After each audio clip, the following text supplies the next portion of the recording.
ഇതാ സാബിയുടെ application Indian football federation തള്ളിക്കളഞ്ഞിരിക്കുന്നു. കാരണം എന്തെന്ന് വെച്ചാൽ പൈസ ഇല്ല, വേറൊരു കാരണമില്ല. സാബിയുടെ ചെലവ് താങ്ങില്ല എന്ന് പറഞ്ഞ തള്ളിക്കളയല്. ഇതിപ്പോ ഇന്ത്യൻ ഫുട്ബോൾ ഫെഡറേഷന്റെ തെറ്റാണോ, അത് നമ്മുടെ തെറ്റാണോ, അത് ശമ്പളം കൂട്ടിച്ചു വെച്ച സാബിയുടെ തെറ്റാണോന്ന് ഒന്നും മനസ്സിലാവുന്നില്ല. ഈ അവസരത്തിൽ വേറൊരു കാര്യമാണ് ഓർമ്മയിൽ വരുന്നത്. 1.25 കോടി പോലും പോപ്പുലേഷൻ ഇല്ലാത്ത ജോർദാൻ വരെ നല്ലൊരു ടീം ഉണ്ടാക്കി വേൾഡ് കപ്പിൽ കയറി. 143 കോടി പോപ്പുലേഷനുള്ള നമ്മുടെ രാജ്യത്തിന് കളിക്കാൻ ഒരു 11 കളിക്കാരെ കിട്ടുന്നില്ല എന്നോർക്കുമ്പോൾ ഒരു സങ്കടം. എന്നാൽ ഉള്ള ഒരു കളിക്കാരെ വെച്ച് നല്ല കോച്ചിനെ മുൻനിർത്തി കളിപ്പിക്കാൻ നോക്കുമ്പോൾ അതിനും സാധിക്കുന്നില്ല. എന്തുകൊണ്ട് ഇന്ത്യക്ക് ഫുട്ബോളിൽ പൈസ ഇറക്കാൻ പറ്റുന്നില്ല? ഇന്ത്യയിൽ ഒറ്റൊരു കാരണമായിട്ട് തോന്നുള്ളൂ.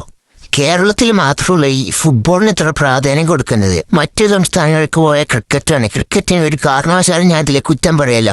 പക്ഷെ ഇന്ത്യൻ ഫുട്ബോളിനോടുള്ള ഇന്ത്യക്കാരുടെ മനോഭാവം മാറ്റണം, എന്നാലേ എന്തെങ്കിലുമൊക്കെ സാധിക്കുള്ളൂ. ഈ അവസ്ഥയാണെങ്കിൽ ഈ നൂറ്റാണ്ടിലൊന്നും ഇന്ത്യ വേൾഡ് കപ്പ് കളിക്കുന്ന ആരും വിചാരിക്കേണ്ടത് നടക്കൂല. അത് ഉറപ്പാണ്. പിന്നെ വീഡിയോ കാണുന്നവർ യൂട്യൂബിലാണെങ്കിൽ ഒന്ന് സബ് ചെയ്യുക, അതൊക്കെ വലിയൊരു ഉപകാരമാവും. ഇൻസ്റ്റഗ്രാമിലാണെങ്കിൽ ഒന്ന് ഫോളോ ചെയ്യുക, അതും ഒരു വലിയ ഉപകാരം.